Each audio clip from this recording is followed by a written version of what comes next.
Can you feel the pressure here, like say, sitting here or walking? We don't feel anything, right? But that doesn't mean that the pressure is not large. Actually, it's a very large pressure. Let's understand this. That's 100,000 Newton per meter square. Meaning, what is around 100,000 Newton? 100,000 Newton is more than 10 tons or 10,000 kilogram times 9.8. That is 998,000, right? Yeah. If you have 10,000 kilogram, what's the weight? 98,000. So it's much greater. It's actually greater than, let's just take 10,000 kilograms so that you can imagine. What's 10,000 kilograms? That's 10 tons. What's the weight of what's the mass of a car, standard car? Just more than 1,000, I think. Let's put 2,000 kilograms. That means 5. And what is that 5 car? It is as if that, what is 1 square meter? You have 1 meter by 1 meter by 1 meter. Yan na mo dira, no? You have 1 meter by 1 meter by 1 meter. You put 10 cars on 5 cars of weighing 2,000 kilograms each. That's the amount of this pressure. It's a very strong. It's not small, but we don't feel anything, right? Why? Because our body evolved our evolution happened in this environment. We don't feel it. Okay? But if there are some other beings coming from a planet that revolves, that actually maybe ang pressure nila dito is that 1,000 Pascal per square meter, 1,000 Newton per square meter, because they have a very thin atmosphere, thin atmosphere or nipis. Then, pag abot diri, they will feel the tremendous pressure. So that's the pressure that we feel. But where is this pressure coming from? Okay, so let's just model this. Assuming that we have here a fluid. It could be the atmosphere of the Earth up to this point. And up there, there's no longer matter, or no longer matter up to above this one, and the gases are, or the fluid is here.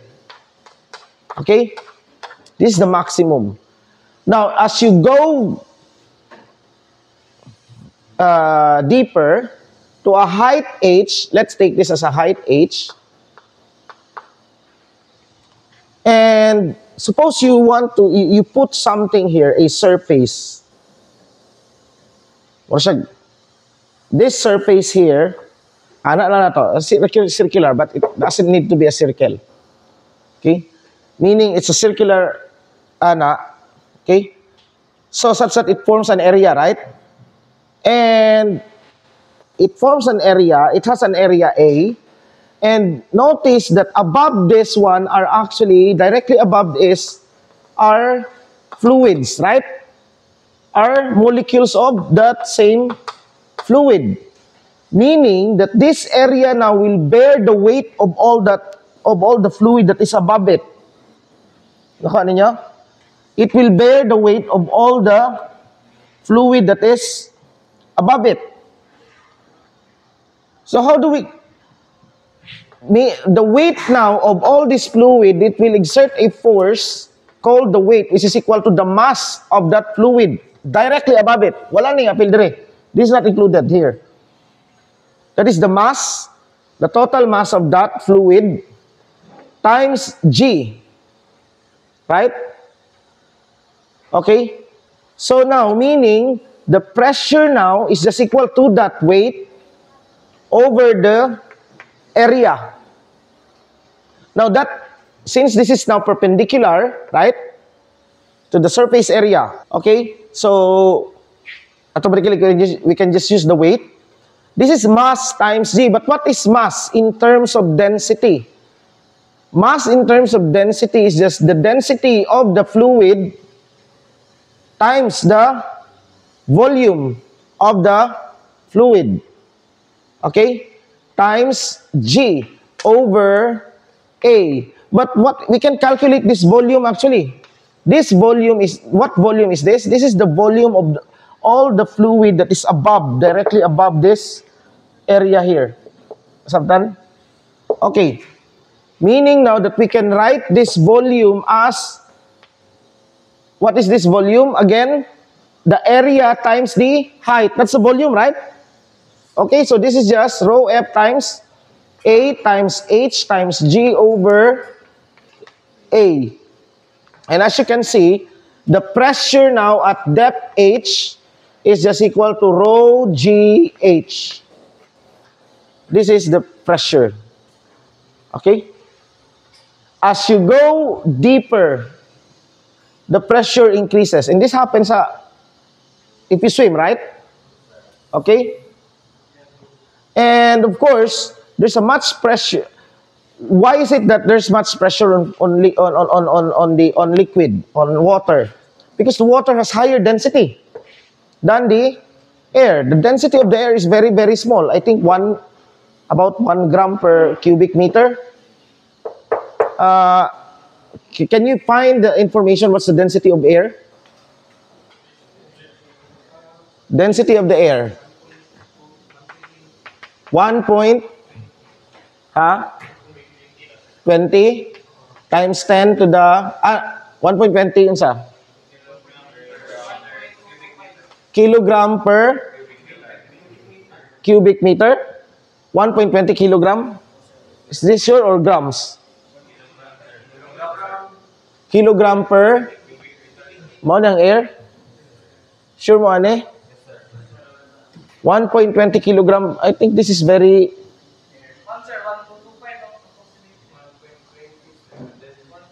No, the kilogram. Sakto na siya.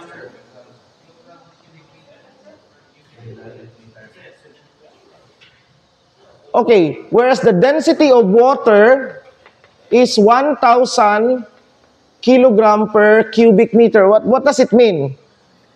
If I'm going to weigh all the air for a 1 cubic, what is 1 cubic meter? That's 1 by 1 by 1, right? That much. Then there's worth, there's worth of pila 1.2 kilograms. So that's how air weighs. Sure na? Dili grams? 1.20 kilogram per cubic meter. Okay? Sige. Okay, but this one is 1,000, water is 1,000 times denser than the air. Okay? So that's why the pressure in water is 1,000 times. Okay? So let's assume a container containing a liquid. Let's use colored chalk for this. Okay. The blue is the... Okay. Ano yun ako? It's a cylindrical container, no? So this is now the level of that. Now, you put something, an object, a cylindrical object, gyapon, no? Of volume VO.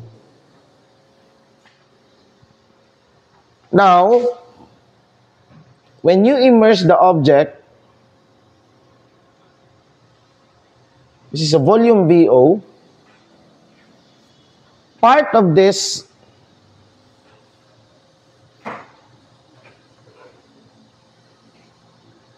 there's an amount that there's a amount of space in which, di ba, nawala ang liquid, there's an amount of space there that that water cannot occupy, right?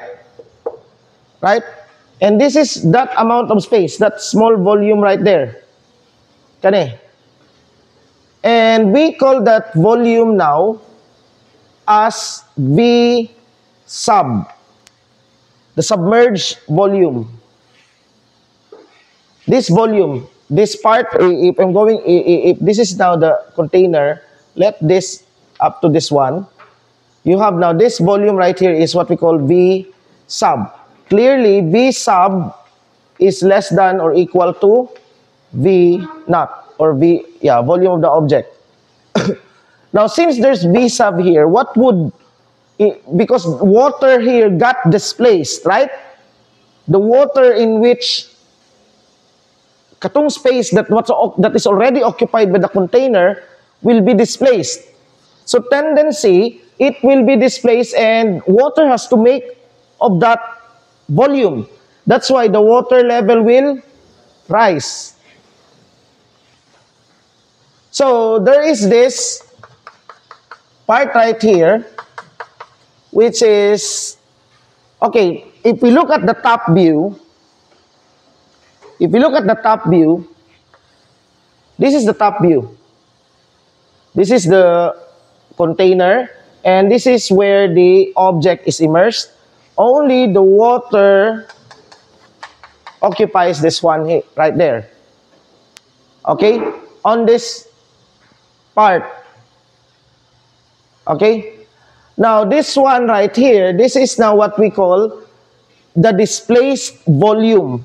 So this region right here is what we call the V-disp, the displaced fluid, the volume of the displaced fluid. But of course, we know that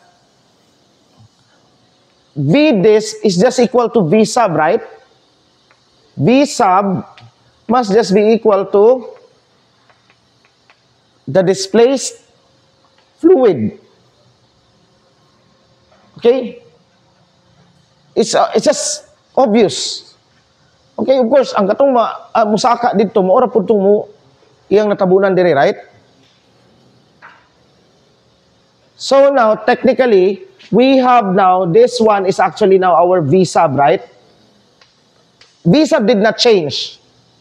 V sub did not change. Nisaka lang ni siya dire, meaning that this whole volume right here, kani, this whole volume right here, right, this one,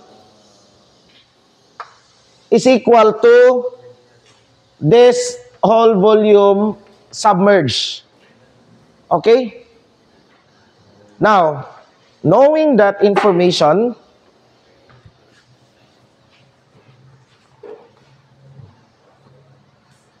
let's now calculate Newton's laws.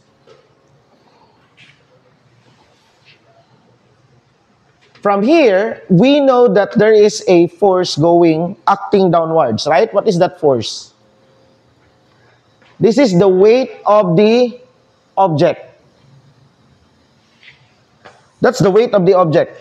Now, let's assume that this floats. Okay? That this object floats. Okay? When we say that the object floats, it's either that some of its volume is still up, above the water, and some of its volume is submerged, right? Or it could be it is fully submerged. It could be that it's fully submerged, okay? But here, regardless whether it's fully submerged or not, then we know that this is the weight of the object acts downward. But since the object floats, there must be a force that is countering the weight. And that force is actually is some property of the fluid that we don't know yet. Okay? There's that force that equates the weight, and we call that now the FB, or this is now the buoyant force. The buoyant force. We don't know yet what is that buoyant force, but we know as much as like you put something on the table and it doesn't collapse, there must be a force that the table exerts in order to prevent it from collapsing, right? So it's like the normal force, but this time on fluids. We know that it has a force, and we name it buoyant force. Okay? And since the object,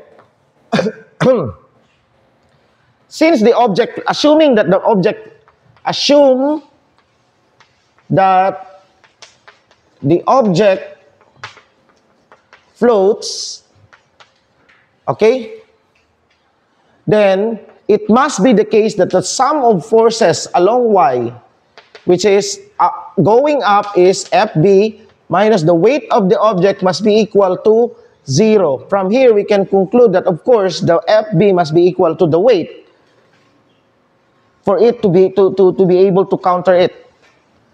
Okay? Now, we are going to need a new principle in order to know what is this buoyant force. And that is here comes now, Archimedes. And this is known as the Archimedes principle. What's the Archimedes principle? It says that this identifies what this B is. It turns out that this B is dependent on the fluid itself, unlike the normal force, which doesn't depend on the surface.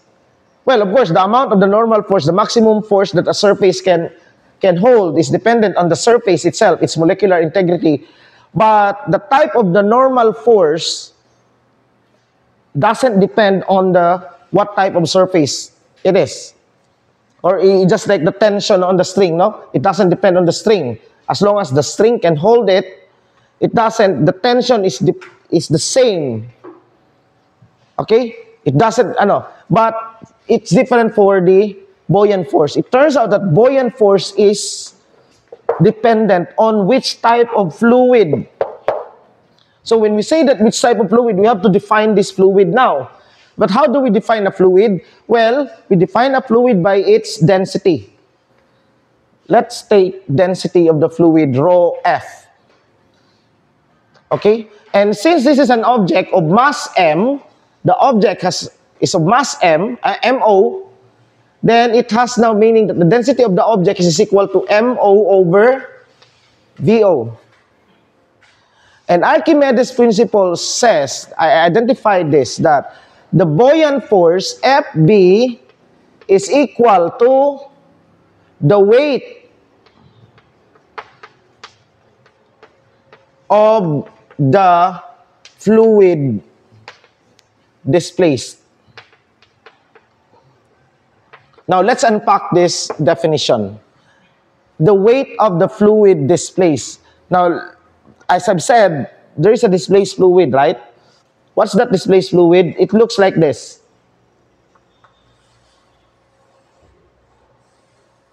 The volume of this, right? Kano nyo? And something like ana. Can you identify my drawing? Urag dili siya nindot tanawon ba? Okay, kaning ani, right?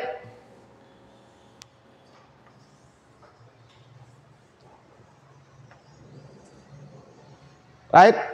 And there's a hole here. You have an object of this geometry. Ako niyo? Okay, we can calculate its volume, right? It has a specific volume. This one at the center, wala na siya. Okay, it's hollow in the center because that's where the container is. So meaning that this one is the volume. The volume of this one is the volume of the displaced fluid. Now suppose that we can collect this. Suppose that we can collect all of this, and nothing but this, and then put it in a weighing scale. Then this will weigh something, right? Okay? That will weigh something. If you put it on a weighing scale, it has a weight, and we call that the weight of the fluid displaced, just WF. Well, of course, we know now to calculate what is the mass of this. In order to know the weight, we must know the mass of this. What's the mass of that? Well, the mass of the fluid displaced, and we call this M disc, is just equal to, given we can calculate the volume. So this is just the density of the fluid times the displaced volume, or actually we call that submerged volume. Whenever we're referring to the fluid, we call it displaced, the V-disp. Whenever we're referring to the object, our perspective is on the object, we call it V-sub, but technically the two are the same. There's no reason for it to be not the same. Okay? So this is just the mass of the fluid. This means that the weight of this fluid is just equal to the density of the fluid times the displaced volume times G. Now, if we are going to apply this one here, from here we see that FB equals the weight of the object. Applying this principle to this equation, what do we get? Rho F V disp times G is equal to the mass of the object, which is times G, which is the density of the object times the volume of the object. This is the total volume times G. And we now have this condition for an object to float. It should be, okay, for the maximum, when we assume if V equals, V naught, V0 object equals V disp or V sub, meaning it's fully immersed. That's the maximum. Let's take to the maximum. What happens to this equation is that this will cancel out, right? Okay, because V disp equals V naught, so it will cancel out since these are equal. And here, this is actually a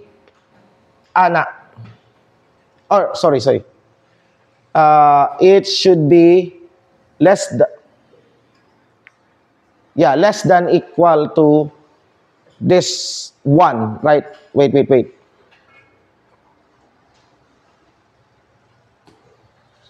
No, it should be greater than or equal. Why? If FB is less than the weight, then the buoyant force cannot be able to hold the object. It will sink, okay, to the bottom. Okay? So that's why it should be greater than or equal. What happens now if V disp is equal to V naught? This is the maximum condition. Okay?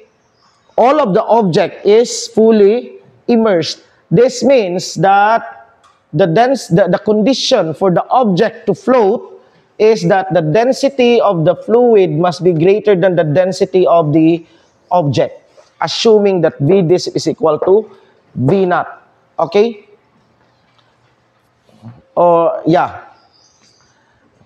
This is why when you ask the question, why does the boat floats while a nail sinks? And you would say that, what's the reason for that?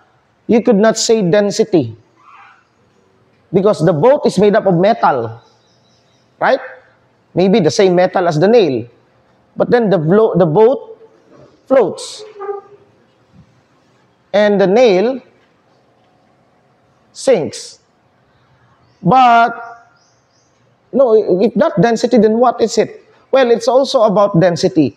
But when we talk about density, here, when we talk about the density of the object, of the total object, the density of the object here, the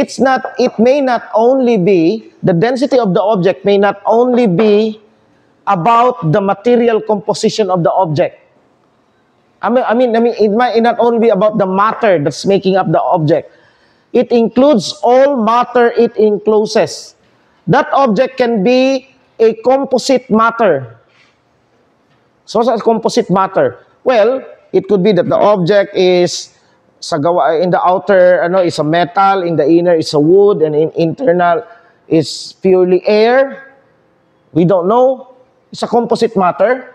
So long as you weigh that one, you find the mass, the total mass of that, meaning this can be, okay, okay, I'd like to take note on this. The density of, by density of the object, we are referring to possibly, this could be made up of some mass of a certain matter, 1 plus it could be another matter, plus and so on, no? Plus m, and it could be composed of many types of matter. Just add all those masses that's comprising the object, divided by the, of course, V1 plus V2 plus up to Vn, right? So this actually means MO over VO. The sum of all of this is just the total volume of the object, right? Of course, they make up the object. Okay? And the sum of all of this must be just the mass of that object. Now, what's the density of the boat? The density of the boat is equal to the mass of the metal that's made up. Maybe iron, I don't know. Plus the mass of the, since it includes air in it, it has air inside, right? It's hollow. Or you may even not put air there. It could be vacuum. Let's assume vacuum. So, plus 0, right? Just put air if you want. Over the volume of the iron plus the volume of the air. This is where, this is now the trick. I mean, the real reason why a boat floats. Why?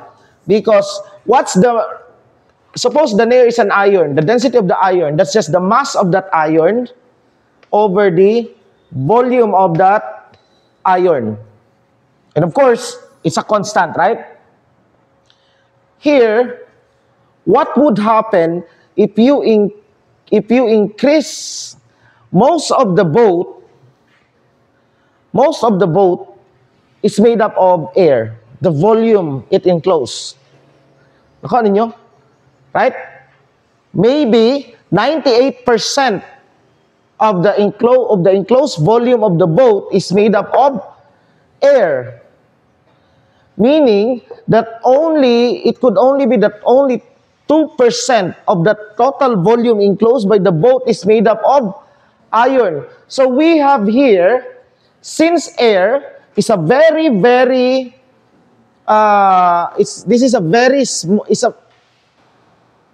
compared iron, the density of, what's the density of iron? Kindly look for it.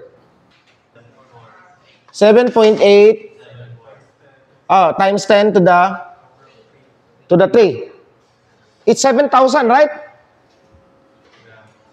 It's 7,000 times. But then again, you have here a volume that is very large. Maybe not 98%, maybe 99.9% of the boat. Right? You have here all metal only at the thickness of that is, although it's thick, but it's not that thick. Only this thick. Okay? This means that it could just be 19, maybe it could only be 0.1% of the boat. So majority of the volume of the boat you have here, the volume now goes this increases rapidly than air. I mean, you add something, you add something in the numerator that increases slowly. Right? As you increase the volume, this will increase slowly because air is very light. Right? It's 7,000 times less dense than the iron. So this will this will actually be gamay ang yahang it will but this volume right here, since we're talking about the boat, it increases rapidly. So this increases, but this up here, it increases very slow. What happens when the numerator increases slower than the denominator? Suppose you have a number F, which is equal to the numerator over the denominator. Now, we increase the numerator and the denominator, but increase the denominator faster than the numerator. This is F1, N1 over D1. Now, you now have F2, which is equal to N2 over D2, but the denominator has increased by a greater amount than, a greater factor than N2, than N1, right? So this would imply that F2 now would be less than F1, right? Because the denominator increases by a greater factor than the numerator. So meaning, as you increase the numerator and denominator, this F2 up to Fn, okay, this is less than F3, F3 is less than F2, and so on. Okay? So it will come to the point that, meaning here, as you increase that one, meaning that F1 also, that F now, this number also shrinks. And it can even approach to 0, right? It can approach to 0. In fact, depending on the on the progression, F1 can approach to 0. This is the case here. This decrease, the numerator increases by a certain factor. It increases. As you increase the volume of the air inside, as you increase the volume of the boat, the volume of the air increases. Yes, it increases. But again, the increase in the denominator is hundreds or maybe thousands of folds, thousands of times than the numerator. That's why, meaning, about ang point, there will come to a point that this will become less than the density of the water. Okay? And you can calculate that. What is the volume required? Let's calculate that. What is the volume required for the boat to be, okay? Let's estimate. We have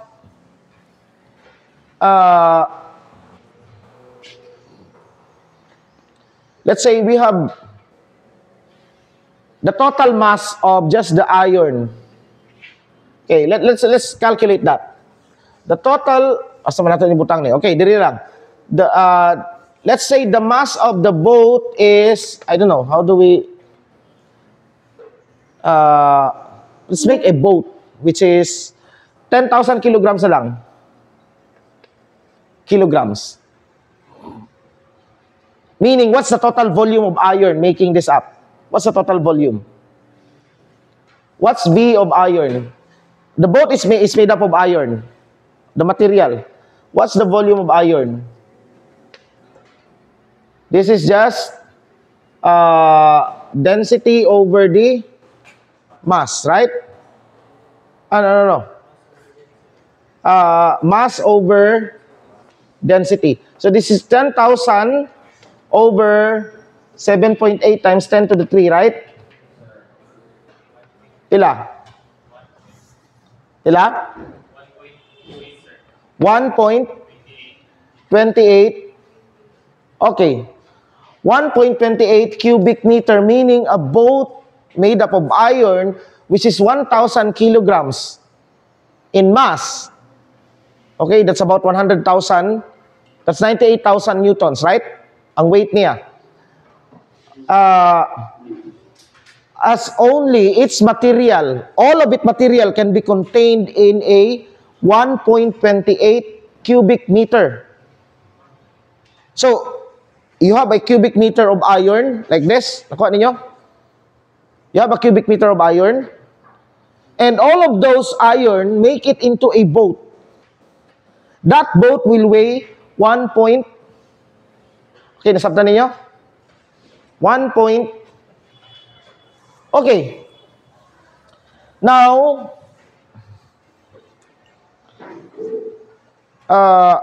that's the volume of the iron. Now, let's make the volume of the boat to be, let's make a boat which is the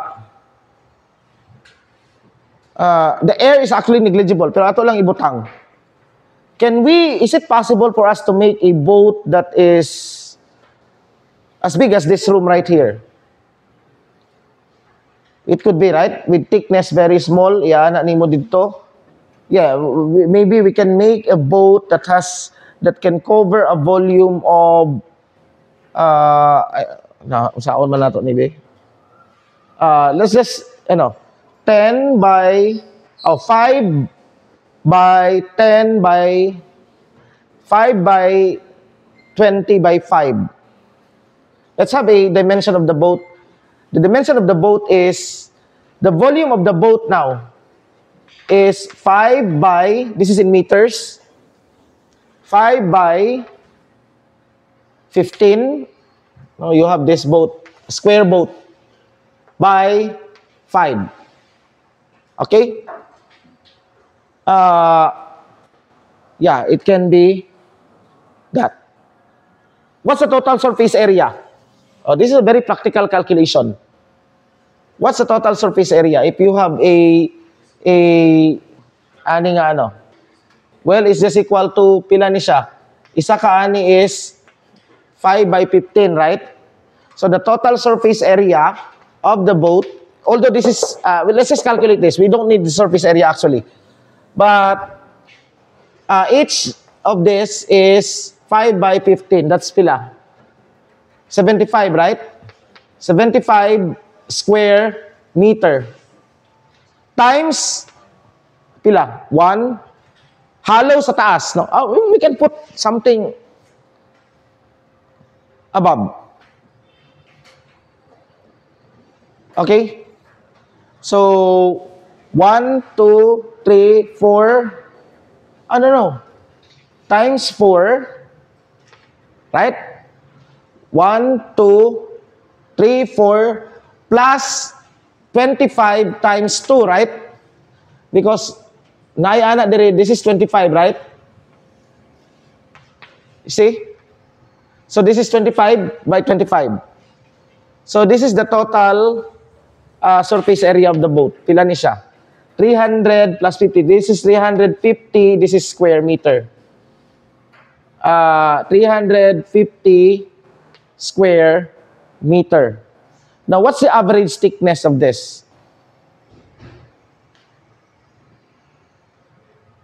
If the average area is if this is the surface area, what's the average thickness?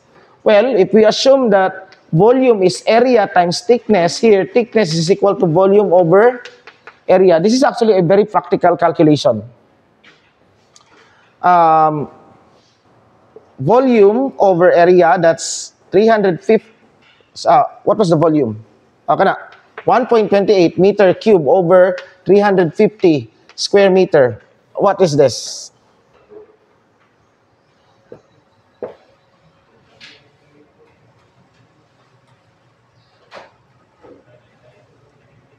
Pila?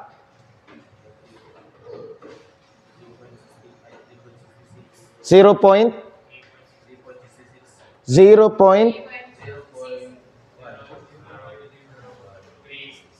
0.366.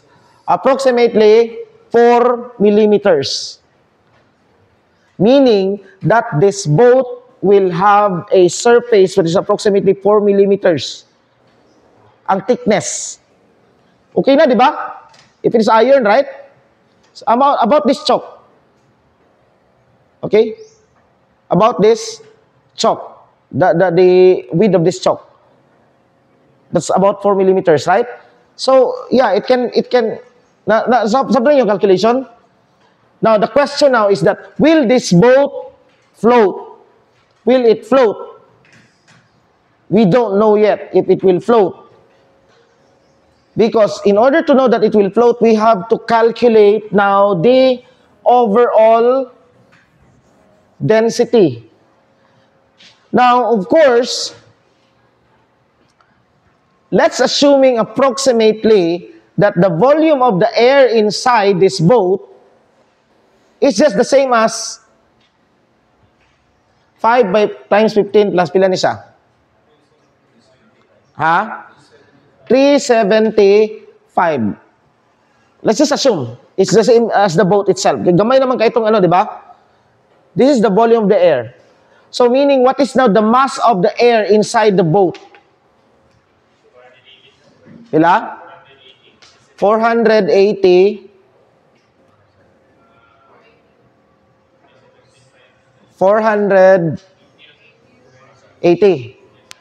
kilograms.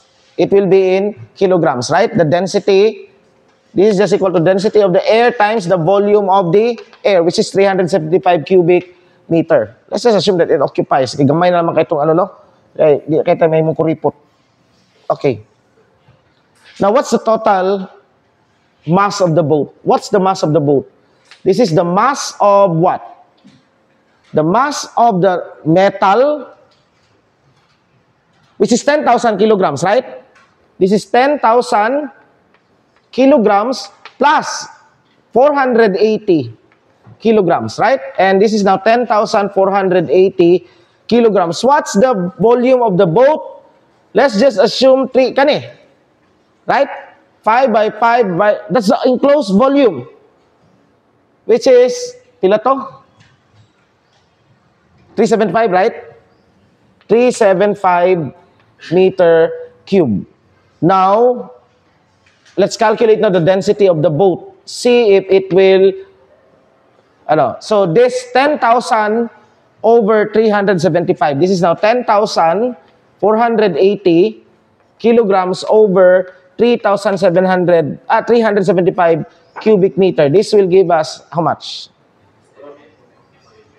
Ha? Pila? 27.9 kilogram per cubic meter. This is, what's the density of water? 1,000. Meaning that this will float. It will float. Because what's the density of water? 1,000. And our density of the boat is only 27. Now, of course, you can calculate that limit. What is the volume of a boat? But here you have to neglect now the thickness. You have to, any volume of the boat, that in such a way that it will float. Well, we can calculate that, right? This is just a concrete example. And this is a very practical example. Okay, this is a very practical example. Okay, now you understand this equation, what is mo niya itong gibuhat ra, right? Iron, okay. Now, let's calculate now the minimum volume of the boat required having this type of, having this mass of in order for it to be, okay? Now, we are not going to, this is very small, right? Compared to this. So we can just let this to be V of the boat, right? Okay? So what's that minimum volume? So M of iron plus M of air over, well, we can just put that. Okay, what's the, again, we can neglect the thickness. So this is very small compared to the volume, right? So ato na lang V of the boat, right? Muna itong ginakuha, which is made up of two volumes, right? The iron plus the air. But since this is very negligible compared to this, it's 1.28 compared to 375. That's what actually we don't include it. In fact, the total, the actual volume of air here is not 375. It's 373.2. Oh, diba? You subtract the volume of the this one. So since it's very small, ano lang nato, must be less than or equal to the air, water, which is 1,000 kilogram per cubic meter. I'll just write it was 1,000. So you now have M iron plus M of, wait. Okay, multiply it by V both. So you now have M iron plus M air over 1,000 equals V of the both should be greater than or equal to this. Meaning, we have a minimum here, right? We have a minimum. So, from here, we can now calculate what is M iron, 10,000 kilogram. Okay. This is a problem kay but since air is very small, but okay, ato na lang iano gud daw be. Ato na lang himuon og 1,000. Let's just use this as B both B iron plus B air. So here you have now V iron plus V air, right?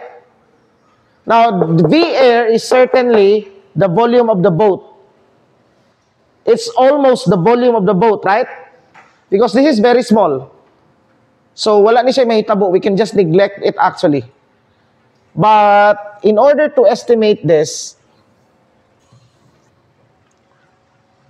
is small. We will just approximate this. Okay? So, what would happen now is V air must be greater than or equal to M iron plus M air over 1,000. Ang problem ang is, can we isolate? What is M air, by the way? This is the density of the air times the volume of the air, right? Can we isolate? Ato sang i-isolate ha? I-isolate na lang nato. Let's isolate. Again, let's isolate V air. So, na ako'y 1,000 V air is greater than equal to M iron plus rho air times V air. Okay, we can now isolate this. Bali nato dito. So, you have now V air times 1,000 minus rho air, right? Okay? It should be greater than equal to M iron. Okay, yeah, we have isolated it. Okay? Sakto na ba? Ay, asa naman eh? Times up. I made a mistake. Napay iron diri, V iron. Minus V iron, right? Ay. Minus V iron. So this is now minus V iron, right? Kani. When we move it, okay, mauna siya. Minus V iron. Now, times 1,000, right? Gi-multiply nato og 1,000, so meaning here, dapat ay 1,000 V iron. So you have here 1,000. 1,000 times V iron, right? Okay? Gitanggal nato ang mass. What we did is actually we removed the mass because the mass is dependent on the volume. You understand? Okay? So from here, what do we get now? We can now isolate V air, right? From here, V of the air needed, which is approximately just the volume of the boat, right? Equals M air, iron. M iron minus 1,000 times V iron over 1,000 minus rho air. This has values, right? This is 10,000. I will not longer put the unit since this is already compatible. Okay, we're using SI all. So meaning that this will result to cubic meter. times 1,000 of V iron. This is minus 1,280, right? 1.28 over 1,000 minus raw air. What is raw air? 1.2. Tama? 1.2? 125? 1.25? O 1.2 na lang. 1.2. 1.2. So this is now 998.8, right? Sakto? 1.2. Okay, pila ni? Oh, number na yun eh. So V air is equal to pila? 8.73 cubic meter. That's actually, you can build a boat by, in order to have that, you can calculate that density. And you can calculate the density of the boat. Okay? And you will know that it's 1,000. So all of it, when the density, what happens when the density of the object equals the density of the fluid, V sub will be equal to VO.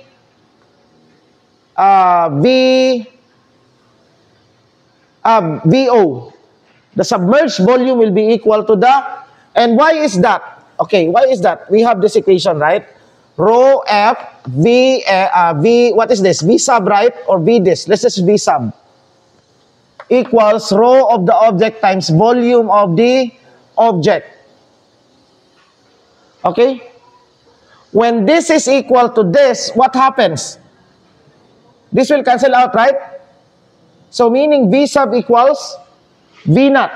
So as you can see, if rho F is greater than rho of the object, this implies that V sub is less than V naught.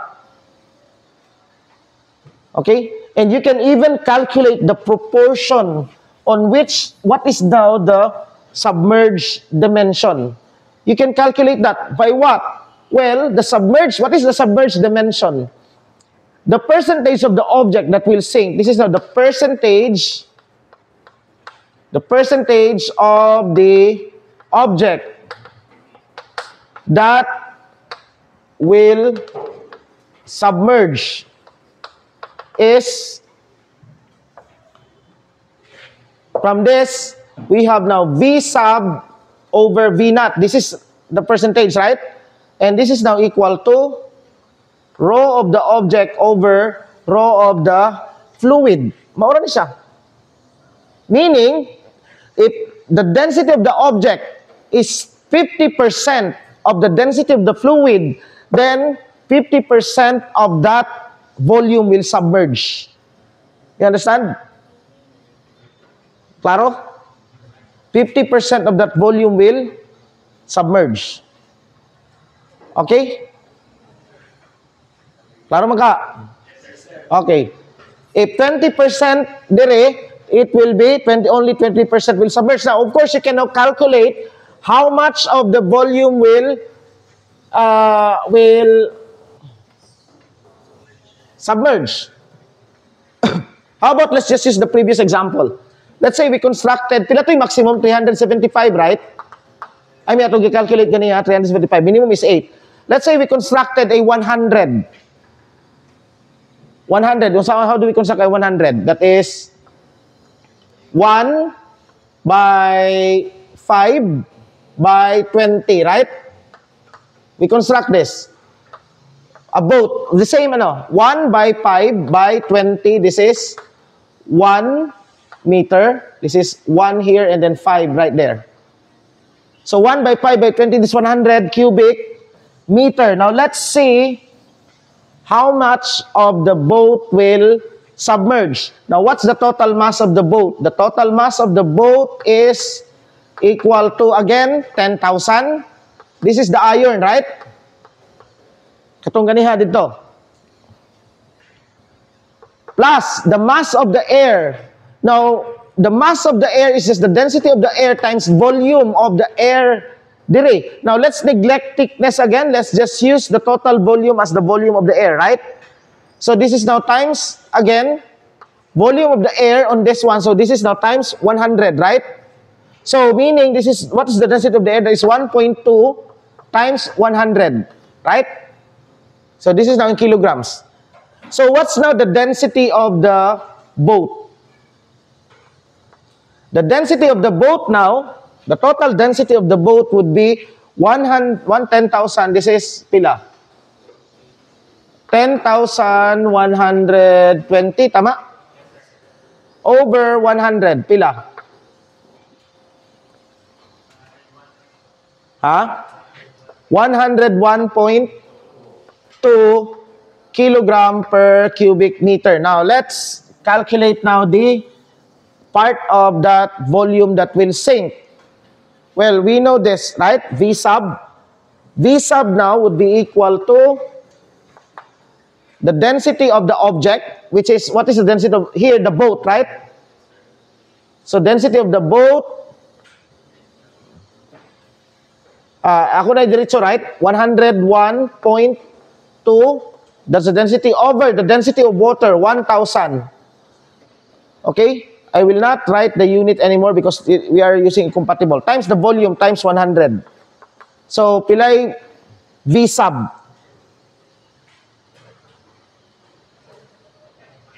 This is VO, right? So, pilay V sub. Pila? 10 point. So, 10 point, actually expected na ni siya. 10.12 meter cube. Now, that 10.12 will only be comprised of this kani. Of course, 10.12, you have a box here, right? So, kung 10.12, what is now the depth? We want to calculate now that depth, right? And this is equal to the height, let's call this H. I mean, this one here. This very small thickness right here is H. H sub. No? Submerged volume. This is just equal to H times what? H times 20 times 5. Tama? Right? H times 20 times, that's 20 by 5. So this is 100. And as you can see, H now would be equal to pila. This is now square meter, right? So it becomes meter. Over 100. This is now 0.1012 meters. Only 10 centimeters will be submerged. Now, of course, lahi na if you add some load on it. And actually, we can do that. Okay? And if you add loads on it, what happens to the density of the boat? The density of the boat changes. Because the density of the boat now would be again equal to the mass of the iron plus the mass of the air plus the mass of the load. Over. Now, can we calculate the maximum load that we can put here before sinking? Well, that is when our boat will, before sinking, it will be fully immersed, right? So what is the maximum load that we can add? Well, it's simple. It's just easy. Okay? What is the maximum load that we can add? Okay, let's use this equation. M iron plus M air plus M of the load over, now let's assume that the load will just be, masulod lang siya dire, no? So meaning it will not make any volume, right? Well, mabawasan po ng volume sa air. We have to add 3 volumes here. V iron plus B air. But V air now becomes the total volume. Di ba V air is just we can just let us V both of this. V air actually is just V both minus V of the load, the volume of the load. Why is this? Because if you put a load there, air will be displaced, right? To be replaced by the volume of the load.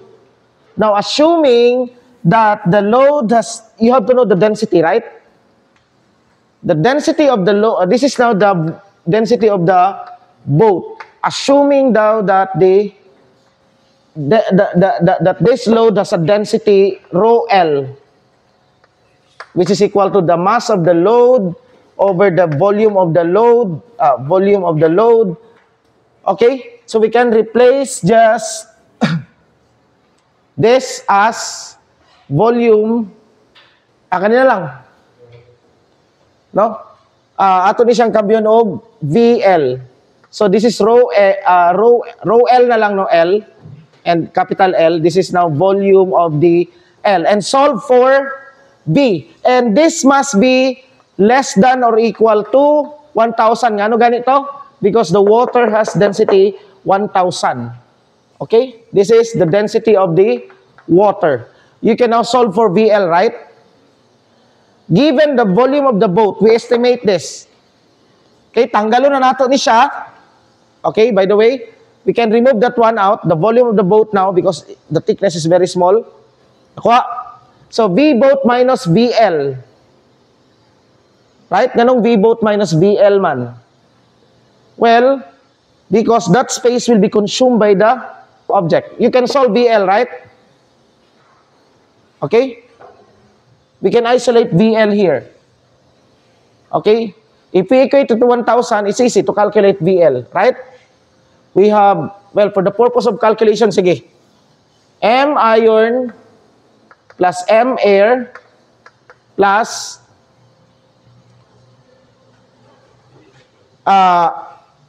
M air. M air now becomes rho air times V boat. Nakuha? The volume of the boat. No. This is now, this is just V boat minus VL, tama? That's the volume of the air, right? Nakuha? This is the volume of the air. Mabawasan sa volume nga sa load. You understand? Okay.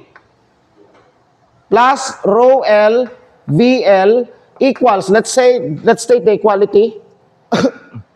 Ano lang nato po. Anyway, this is positive. So you have now 1,000 V boat minus VL. 1,000 VL, right? 1,000 VL. Solve for L. Bali nato tanan didtong so you have now here 1,000 VL minus rho air. What is rho air? 1.2, right? 1.2 VL, this is L, plus rho L is given na siya. Di lang sa nato na ibutang, rho L, VL. Okay?